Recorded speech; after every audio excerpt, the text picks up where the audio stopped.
Tammy, we're live. We're recording in 5, 4, 3, 2, 1. It's a great pleasure for me to welcome Rabbi Karyn Kedar. In terms of bio, Rabbi Kedar is the senior rabbi of Congregation B'nai Yeshua, Beth Elohim in Deerfield, Illinois. And truly, she's one of the most inspiring teachers in Jewish life, and truly one of the most original voices in the Reform movement. She is a certified spiritual director and teacher of mindfulness, and guides people of all faiths as they pursue their life's journey. Her books include, most recently, Amen, Seeking Presence with Prayer, Poetry, and Mindfulness Practice, God Whispers, Stories of the Soul, Lessons of the Heart, The Bridge to Forgiveness, Stories and Prayers for Finding God and Restoring Wholeness. And I think I left out the book on the Omer, which we'll also be dealing with.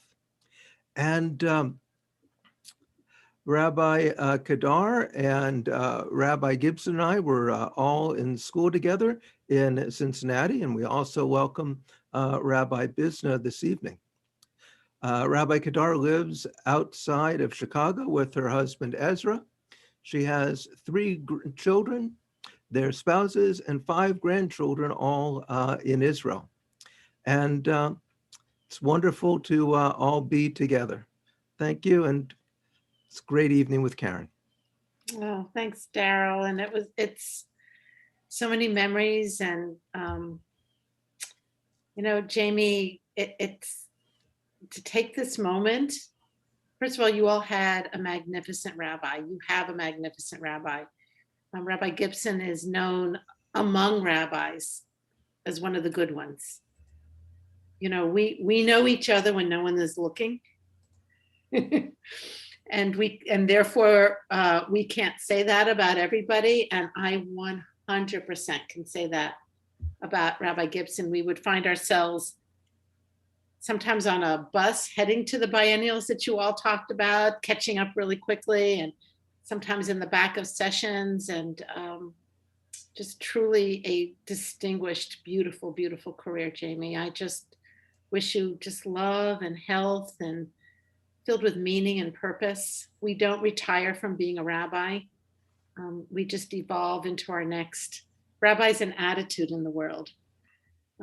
So we don't really retire. We just evolve into the next iteration of ourselves. And so that's my blessing for you, Rabbi, is that you evolve into the next iteration of your search for meaning and purpose and service to God and the Jewish people. Kedar Rabbi, thank you. I'm very humbled that I have so many colleagues on this. Many times it is a time for you to have a night off and that you decided to spend your time with me. To my colleagues specifically, I'm really humbled by that. So thank you. And if you do have to hop off, totally get it.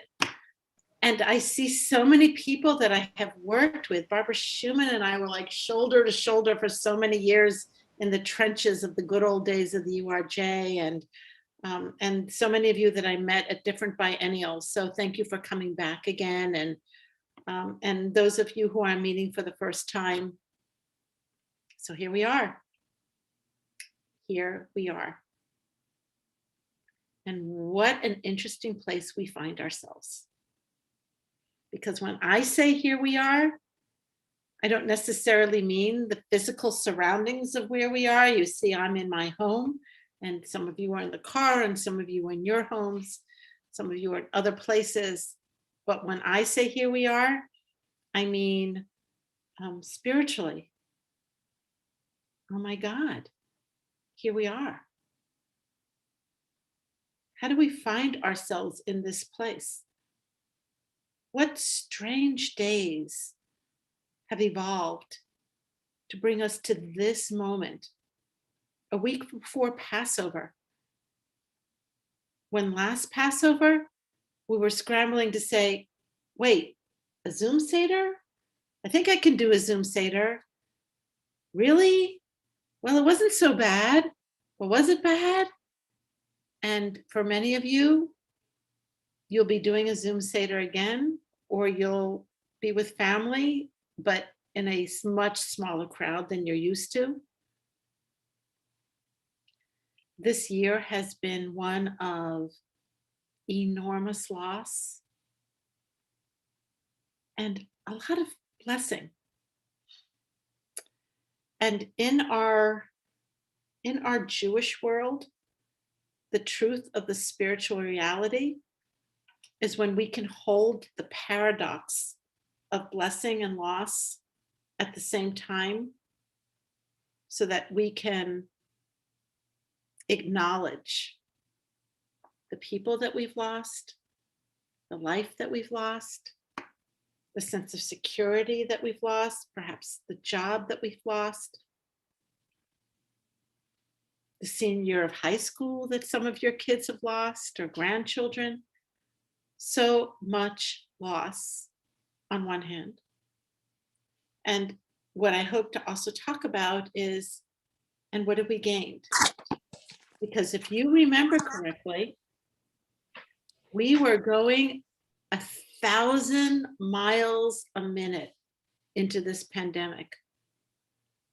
For some of us, running carpool, busy lives that were so incredibly, ridiculously busy. I myself was in the middle of an intense travel period where I was at APAC, and from APAC went to Mexico, and from Mexico was supposed to go to Baltimore. I was going to be on a panel with the Vatican, and from Baltimore, I think it was CCAR, and from CCR, I was going to Israel, and it was like this, and suddenly we were put into a spiritual timeout, as if God said, I said, stop now. And all stopped. And when the noise and busyness and distraction went away, what was left was very confusing. Some of us were alone. Those of us who managed the pandemic living alone discovered enormous isolation. Enormous isolation, like isolation that nobody can really understand until you've experienced it. Some of us with 1,000 kids at home, and they seem to have multiplied with their energy, suddenly had to school on Zoom. Wait, what is Zoom? And how do you do? And what?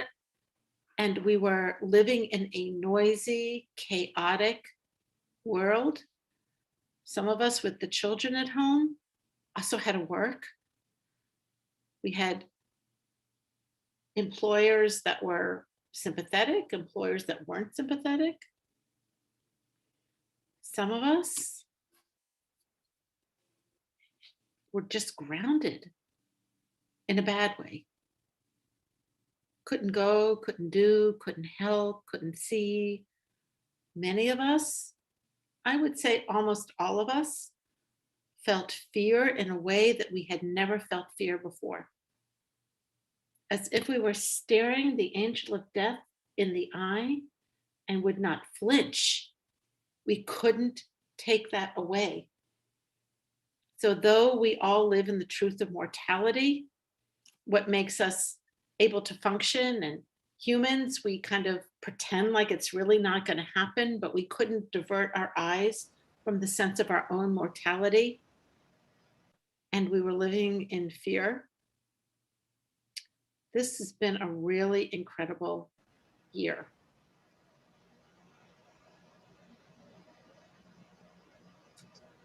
So I am graced to be with your congregation 3 times, and this is the first of the 3 times.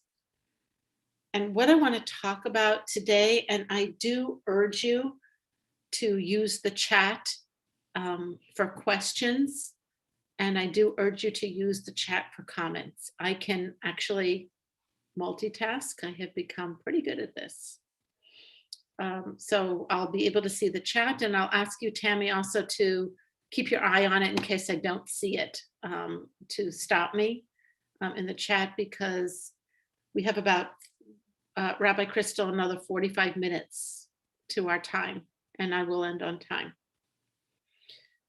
But what I want to talk about tonight is the principles of Passover, which will enable us to get through the sense of reentry, because reentry has become its own thing, and to talk about what has become our rally cry at BJBE, which is FCW. FCW. I sign all my correspondence with FCW, which means faith, courage, and wisdom. And I believe those three things will ground us as we move forward, and at all times.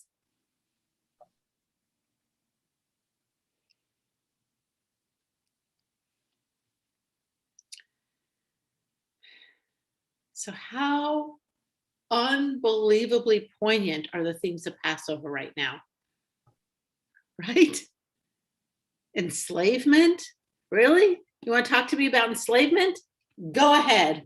I'll match you and raise you one. The sense of restriction. And as your rabbis have taught you over and over again, the word for Egypt is Mitzrayim, and Mitzrayim means tsar, which means narrow. The word Mitzrayim, the word for Egypt in Hebrew, means constriction. We have been totally constricted. Those of us who believe in freedom, and here we are invited in the themes of Passover to find the faith and the courage and the wisdom to leave Egypt and walk into the wilderness. And you want to talk wilderness? Because I'm about to leave constriction and new words in our vocabulary. Have you gotten your vaccine? Are you fully vaccinated? Are you 2 weeks after the second vaccine? Will you wear a mask? Won't you wear a mask? Will you go to the restaurant with me? Everybody trying to find their equilibrium, coming out of this constriction that we have been for a solid, good year. And the problem with the wilderness is that you think it's the ultimate freedom. Thank God I'm out of slavery. But what we have learned from ages ago, and we are learning right now viscerally with our own experience, is that the wilderness is maddening. Because though you are ultimately free, you don't know what that means. Which way do I go? How do I do this? What do I do? Do I take a left? Do I take a right? How do I deal with the fact that I don't know where to go? The wilderness is incredibly beautiful. And as Rabbi Gibson just mentioned, and Jamie, you can certainly jump in anytime, any of my colleagues. As he said, matzah at this moment is like life, stripped of all excess, flattened but brittle, and yet sustaining. Beautiful, Rabbi. Matzah in this moment is like life, stripped of all excess, flattened, brittle. We are so ever fragile, but still sustaining.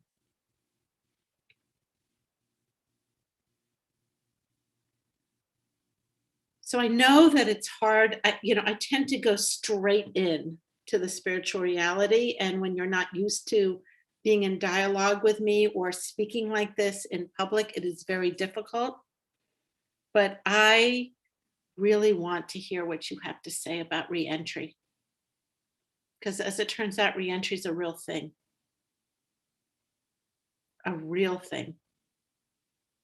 Some of you are like, okay, let me go. When are you going to open up? Let's go, let's go, let's go.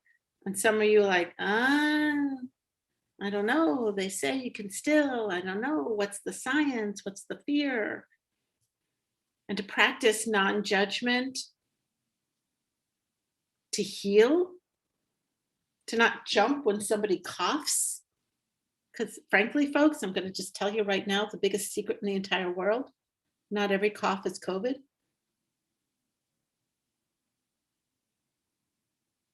Not jump every time somebody touches you in a way or dips their spoon in a, like, how do we do this again? How do we find our equilibrium?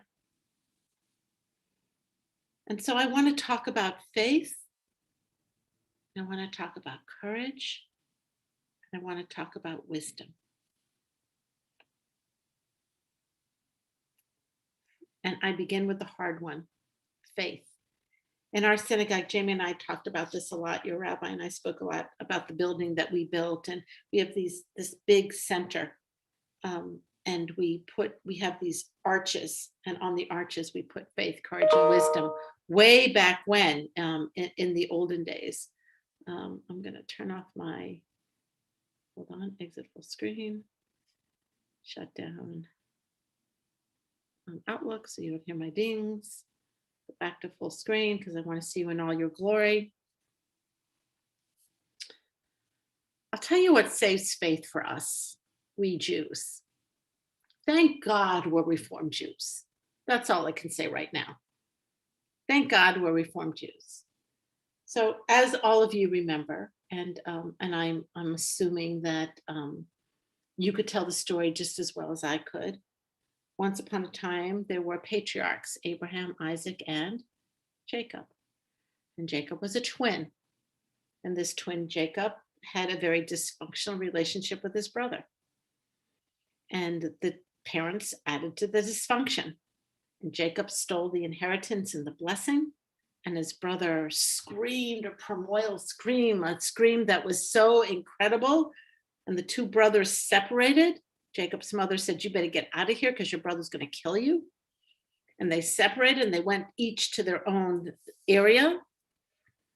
And Jacob, the years went on and Jacob married Rachel and Leah and had a couple concubines. And from that were the 12 sons of Jacob, the 12 sons of Israel. And Esau also became very rich and very powerful. And then there was a night. And it's so rare in Torah that we know what time of day it is. But there was a night. The night before Jacob was going to see his brother Esau, who came to see him with 400 men. That's fighting words. And he lay down by the riverside and he had a dream, or maybe not. Maybe it was a night vision, or maybe not. And a stranger came and started to wrestle him back and forth, wrestling with him. And Jacob says, who are you?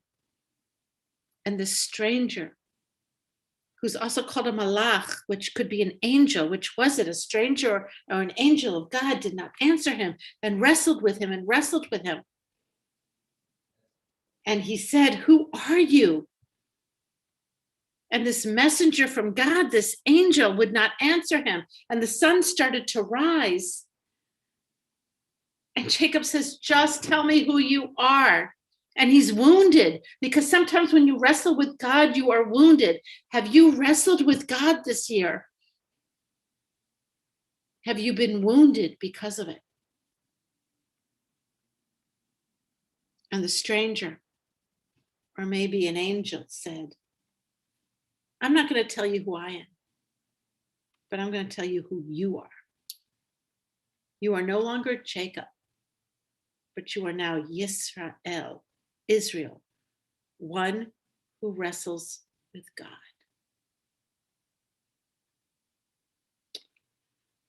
This is very powerful. This is what teaches us resilience in this very moment, because we are not the children of Abraham. We are not the children of Isaac. We're not even the children of Jacob. When you refer to the Jews, we're the children of Israel.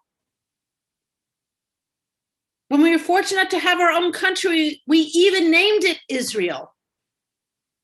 Our legacy is a legacy of one who wrestles with God. If you have ever taken your fist and shaken it at the heavens and said, what was that about? Then you are in good company. We do not belong to a religion, a way of life, a path that is dogmatic. Oh, honey, don't ask too many questions. Let me tell you what the truth is. But rather, we belong to a dynamic that says this God wrestling business is really tough. You do not need to know all the answers. You just need not to walk away. Don't walk away from the fight. So any of this moment, which your faith, whatever faith means to you and whatever God means to you, has been shaken, you're right along with tradition. Rabbi Crystal asked me that I would also, as part of this, read a little bit of the book that I just recently published, and which is Amen. And I'm going to read you a part that fits right here. So, because when we're talking about faith, to me, there are 3 ways in which you can have faith as a Jew. 3. You can be like Jacob and wrestle and never stop. You can be like Abraham, and when God says, Abraham, Abraham, you say, anyone know what you say? Hineni, I am here. Abraham asks no questions. He just shows up.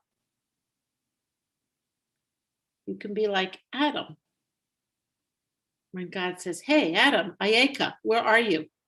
Ate from the apple, the fruit of the tree, and Adam hides with Eve in the bushes as if God doesn't know where he is. Ayeka, where are you? And Adam says, I'm hiding. Like, really? You're hiding from God? Whatever your theology is, that's not one that would really particularly work. So 1, it can be a struggle. 2, it can be just mere presence. I'm your servant, take me. And 3, it can be hide and seek. And as you go in and out of this type of theology, of this kind of faith, struggle, hide and seek, presence, you're in the tradition of Judaism. Hide and seek. All my life, I have played hide and seek. Hide, seek.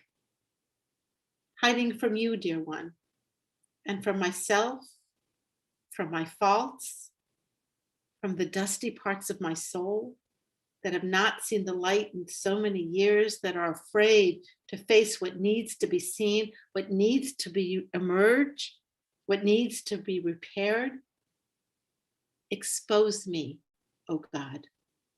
I search for your presence, for courage, for strength to become known, to become found, and to smooth out those rough spots, and to live, and to be fearless in the truth of who I am and what I can offer and who I can become, and not to hide.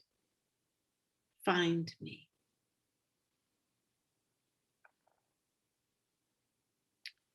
So I ask you right now, thank you, Ruth.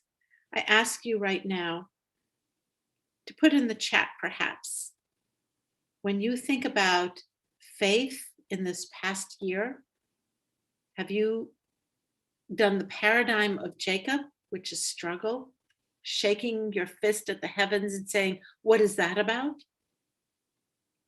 Have you been like Adam, hide and seek? I don't know. I don't know. If this is what reality is, I don't want any part of it. I'm going to hide from my purpose, from my essential self? Or have you been like Abraham? Hineni. I don't know what this is about, but take me, God, and use me. Go ahead, put in the chat to everyone. Hide and seek, struggle, presence.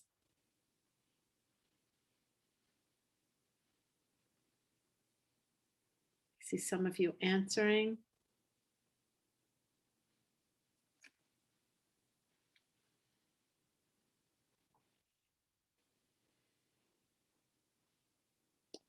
And I invite your rabbi to talk in the regular chat. You don't have to private message me, Jamie. Struggle is an embrace. Yes, we embrace as we're struggling. I see a lot of you are talking about a mixture. I see some of you saying presence.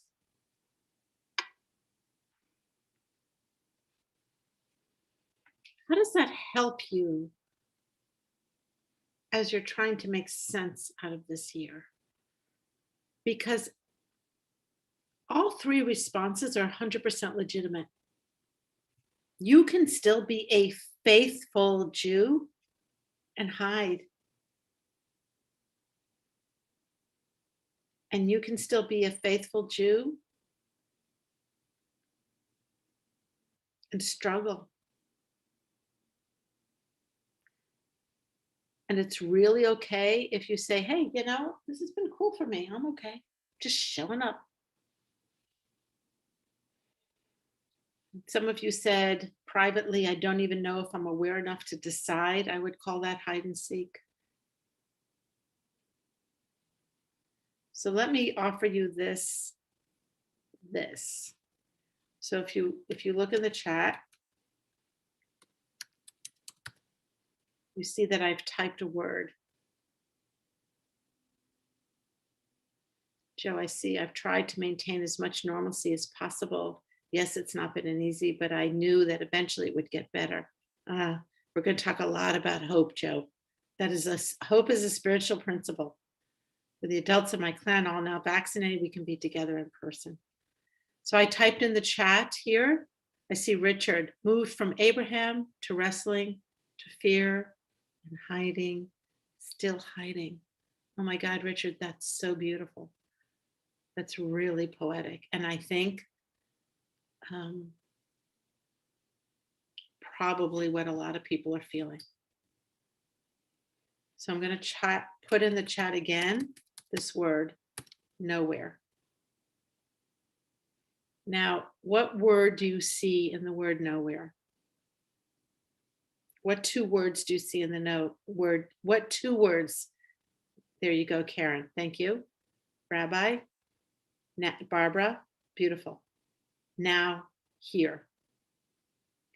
And I want to offer this particular perspective that whether you're struggling, and the truth is, I believe that if we're at all self-aware, you're all right who said all three. We go in and out of all three all the time for the entire life. Sometimes life is a struggle. Sometimes our faith is a struggle. Sometimes we hide from our essential self for the reality of who we are, to the image of who we need to be. And sometimes we're just present. But what I want to offer you as you start to evolve out of Mitzrayim, out of Egypt, out of a sense of constriction into a sense of wilderness expanse, that you really do have two options.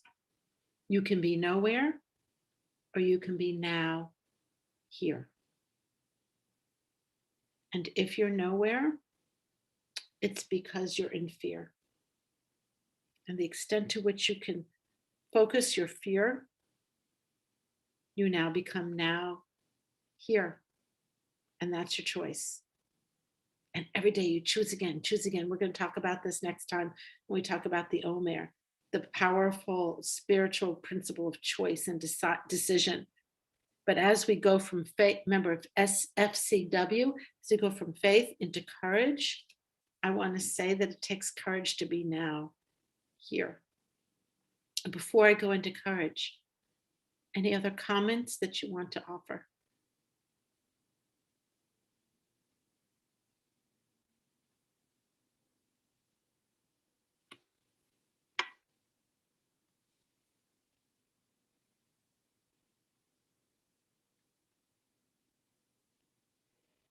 Again, your rabbi direct messages me intention or intention. Oh, I love that, Jamie. Totally going to use that.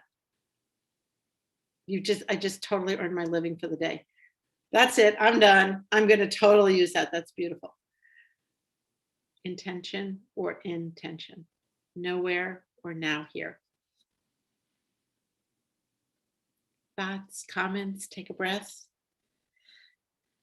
Sometimes when people stare at me, it's because I've gotten too intense too fast or I've bored you. But nobody's signed off. And Tammy, they can totally take their leave.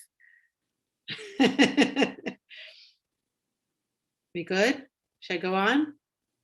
Thumbs up? Okay. Once upon a time, 7 years ago, I had maybe even longer, maybe 10 years ago, maybe even longer than that. I had a president. Those of you who are presidents of the synagogue, thank you for your service to God and the Jewish people. I consider you called by God. You may think that the rabbi tapped you on the shoulder or somebody from the nominating committee called you, but truthfully, I believe the presidency is a divine call to leadership. And I had a president whose name was Gideon, Gid. And we were going through, I know what it was. It was it was more than 10 years ago. It was the last economic crash. And he said to me, I can barely remember the context, but I remember him looking at me and he said, do you know what it means to be a hero? Heroes are not made during peacetime. Heroes are made during war. Stop complaining and become the hero of your life. And that moment changed me forever. In the spiritual world, there are two states of being. And because the spiritual world is a practice, and it is absolutely a practice, Torah, Avodah, Gemilut, Chasadim. Avodah means worship or work, because work is hard practice. Spiritual practice is hard work. The two states of being are fear or love. The opposite of love is fear. It's not hate. In the spiritual world, the opposite of love is fear. And love is the meaning of Shema. Shema Yisrael, you listen, Yisrael, Israel, you strugglers with God, Adonai Eloheinu, God is one. That there is a great oneness, there's a great oneness in this world. Ve'ahavta et Adonai Elohecha. And your only response, therefore, is love. When you have accessed that reality that there is a oneness, you are in love, not with another person, but in the spiritual state of being of love. And whatever kicks you out of that state of being of love is fear. Fear of what? Fear of not being in love. Fear of not having access to love. Guilt, a fear response. Resentment, a fear response. Anger, a fear response. Have I hit your issue yet?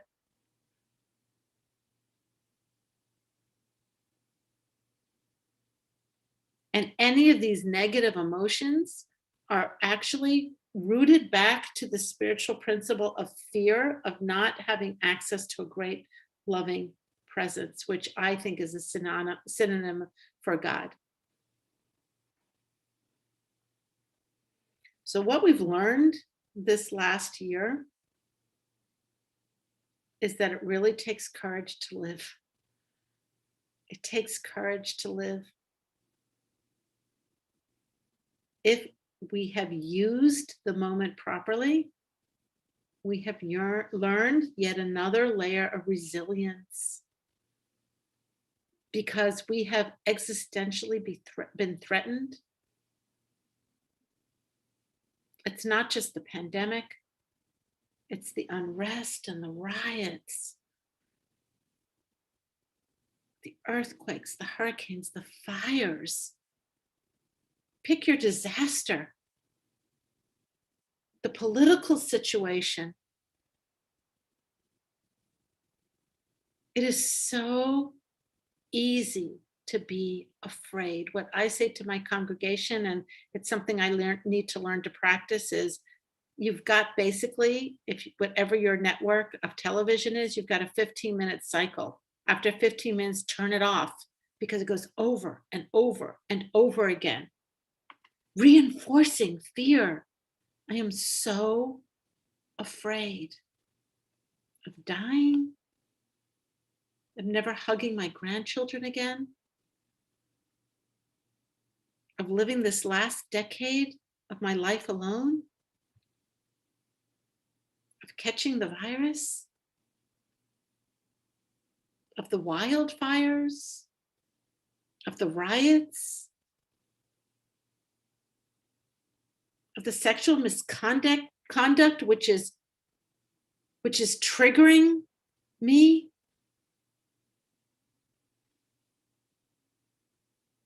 It was so easy for an entire year, because we were not able to be distracted from our busyness, to dwell in fear.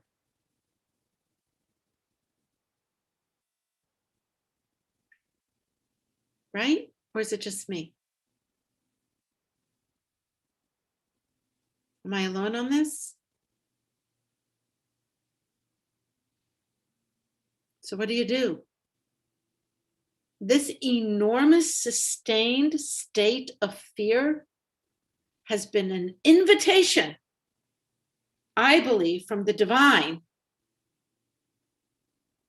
to practice new levels of resilience. You know the difference between a person who is defeated by their life and a person who is not? It's not their life circumstance. You've all known this. You hear people going on and complaining about this and that, and you're thinking to yourself, really? Because this isn't trouble, honey. So what are you complaining about? And then you hear people who are telling you a story of horrible devastation and saying at the end of it, yeah, but I've been blessed. And you're thinking, oh my God, what have you been drinking? Because I want to have what you had. The difference between people who survive their circumstance and those who don't are not the people of the circumstance. It's the people who decide in the darkest part of their night, you're not going to get me.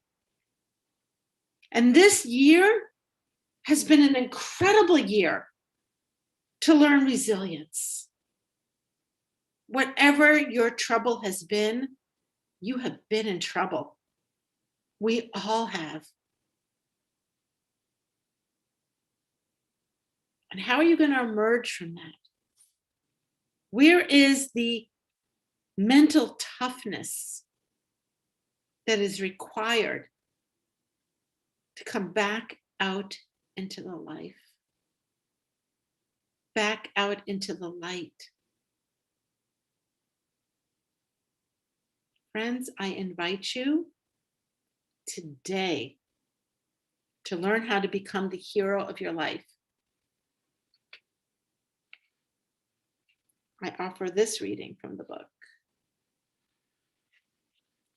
It's called A Nighttime Prayer. You know about the Hashkivenu, those of you who go to services on a regular basis. Hashkivenu Adonai Eloheinu l'shalom. God, when I lie down, may it be for peace. V'hamidenu malkeinu l'chaim. And when I wake up, may it be for life. Ufros aleinu sukat shlomecha. And spread over me a canopy of peace.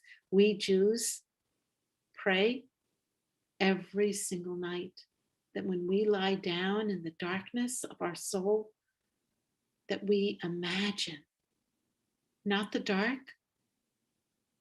but a canopy of peace over us.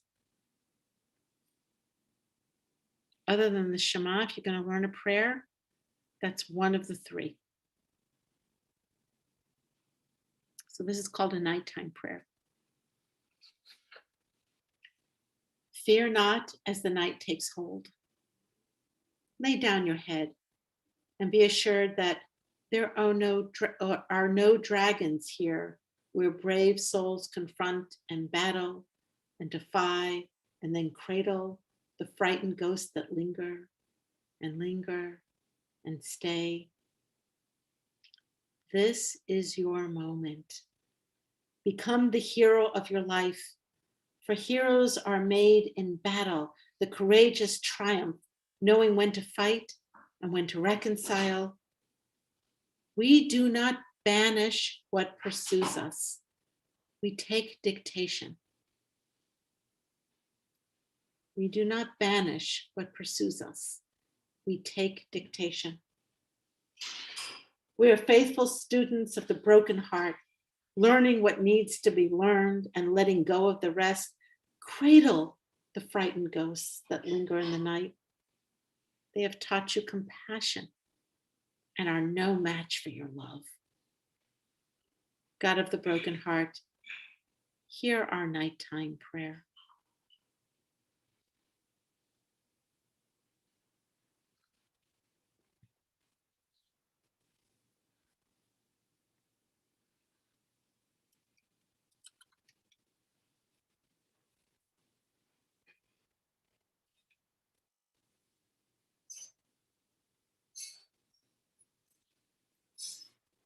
What do you think? Have you been called to be courageous? Have you learned resilience? In what ways have you become the hero of your life? I know that's a lot to put in a chat right now, and I hope that someday I'm actually invited to your synagogue so that we can actually talk. And this is so frontal, and I'm not used to the frontal as much, but I do want to know, and I want you to know, and I want you to think, what is yet to be done in your life so that you can become the hero of your life? That there are no dragons here. Maybe offer something in the chat, maybe something about even as simple as, yes, I've become courageous. Yes, I've learned about resilience. No, I'm still learning about resilience. I'm going to read this one more time. And as I read it, please put in the chat your thoughts. Fear not as night takes hold. Lay down your head and be assured that there are no dragons here where brave souls confront and battle and defy and then cradle the frightened ghosts that linger and stay. This is your moment. Become the hero of your life. For heroes are made in battle and the courageous triumph, knowing when to fight, knowing when to reconcile. We do not banish what pursues us. We take dictation. We are faithful servants of the broken heart, learning what needs to be learned and letting go of the rest. Cradle the frightened ghosts that linger in the night. They have taught you compassion and are no match for your love. God of the broken heart, hear our nighttime prayer.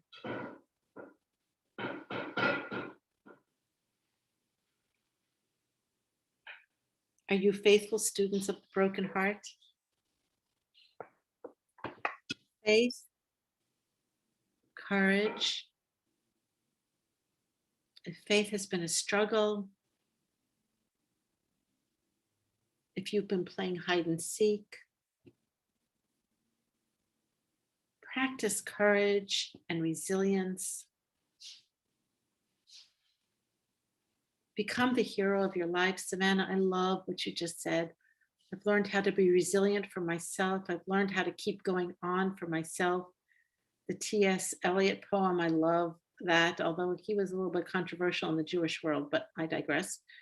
I wish I had a pair of ragged claws dragged against the floor of silent seas. Oh my God, that's beautiful. But the God of the broken heart has helped me come up from here. Savannah, that is incredibly beautiful. Incredibly beautiful, very wise. Learning to focus on the good.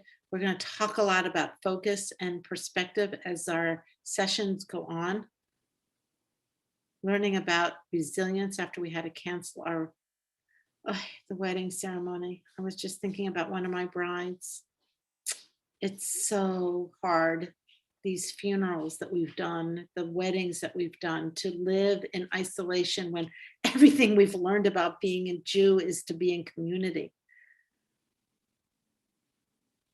The funerals and the weddings have been brutal. The B'nai Mitzvah, brutal.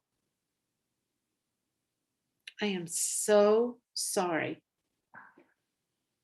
that this has happened to us. And I so believe in your ability to find the courage to step out and to become the hero of your life. I believe in it.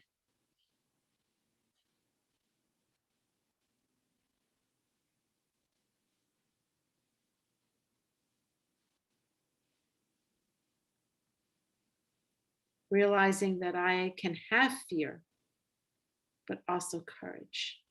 Absolutely. The holding of the paradox of blessing and curse. One does not diminish the other. And as our time draws near, very soon, 10 more minutes, I go to wisdom. Wisdom. Oh my God, what does wisdom mean? It doesn't mean you're smart enough.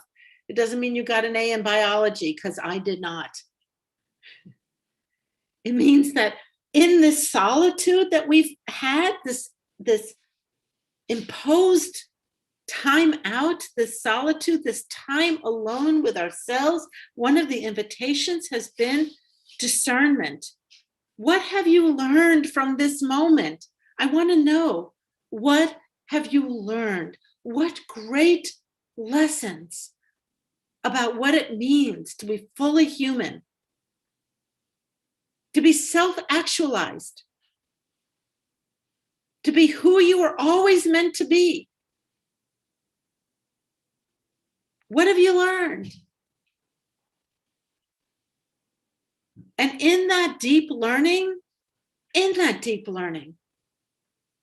is a spiritual principle which we call discernment.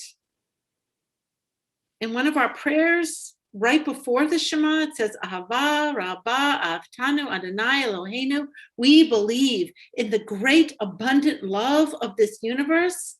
Lahavinu lahaskil. It is upon us to enter into an education, but also lahavin, havana, a discernment. Discernment is different than understanding.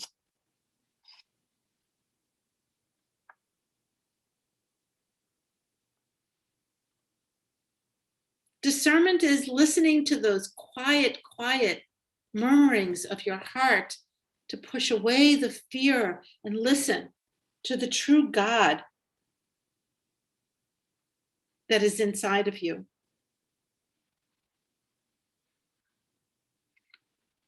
Dearest God, creator of life, you set before me blessing, life, goodness. Guide me, comfort me. Through my longing, gently urge me to find my life's purpose. Have you found your life's purpose? Like the grasses of the field, bend to the wind. I bow humble. I choose life. We've been brought to our knees and a great humility has overcome us.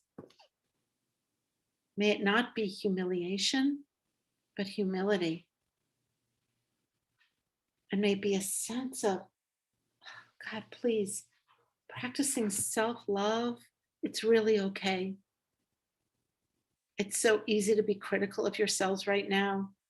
I should have, I could have, would have I better have, I could have been better, can't believe. Don't do that. It's been hard enough. Forgive yourself your humanity. Struggle with your faith. Be courageous. Courageous living is what is important right now. And in these last moments of quiet, as we start to emerge back into life, please God, make these vaccines really work and the numbers stay down. Practice discernment. Who are you?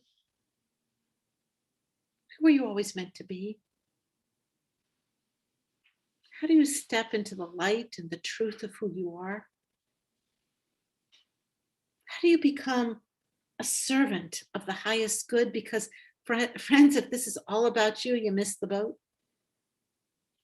It's also about you and also about how you can bring light and sparkle to this world. Let us sparkle.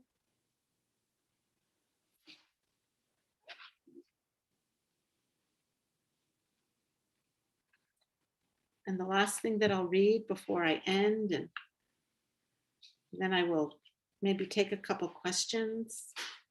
Esainai El Harim, I lift my eyes to the mountains. What is the source of my help? I am searching for the words that describe, make sense, or at least comfort. Words that summon me out of the depth of my solitude. In the night, there is darkness, restless attempts to sleep, twisting and turning into the shadows. As I seek a comfortable pose, I bring my knees to my chest, folding my dreams in half. Will the crease ever come out? And in the day, there are silent attempts to find hope, twisting and turning into the light. I look for a direction, a path. It's not easy to find the way. And so I lift my eyes to the mountains. Heaven lays her head upon the mountaintop, and I begin to climb. What is the source of my help? I climb and I gaze.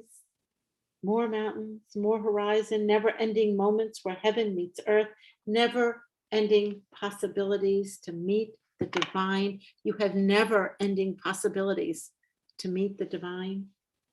Lift me, carry me, offer me courage. Help me understand life's sharpest paradox, that to live is tragic and wonderful, painful and awesome, dark and filled with light. I lift my eyes to the summit, and as I climb to find my help in the turning and twisting it takes to ascend, I have found a path, and it is worn and charted by all of you who are summoned from your solitude. So I take your lead and know that in the most essential way, I'm being carried up that mountain. And even now, dear God, even now, I am not alone.